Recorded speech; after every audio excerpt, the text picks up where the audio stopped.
another edition of WBJU's Trending. I'm Chelsea Moss. And I'm Caitlin Unruh. Today's show finds us only a couple days away from the 2014 general elections. This year's elections will certainly have a lasting effect on both national and local politics. With President Obama reaching the halfway point of his second term, this last round of midterm elections will be decisive for both the Democratic and Republican parties going into the presidential elections in 2 years.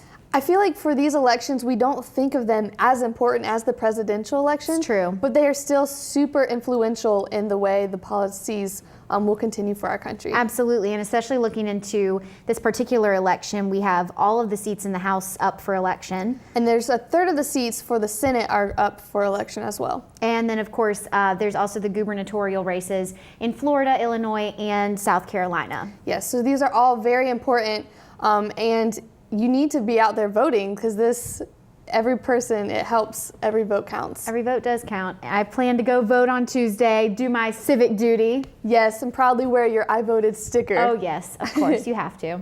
Absolutely. So here in the studio to tell us some more about voting and how you can have an important role, we have Meredith and a special guest. Thank you, Chelsea. Today we have Dr. Brenda Schoolfield from the History Department in our studio, and she's going to play our trivia game. This is how it works. You will have 30 seconds to answer as many questions as possible. Sound good? Okay. Okay, here we go. When are the general elections? Tuesday, November 4. How many of the House seats will be up for election? All of them.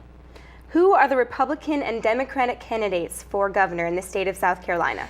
Republican Haley, Democrat Vincent Shaheen. How many representatives does South Carolina have in the House of Representatives? 7. Why should students vote on Tuesday? Because it's their right and it's their responsibility, and they need to have a say in who spends their money. That's a great answer. Thank you so much for joining us today. We're out of time. Back to you, Chelsea.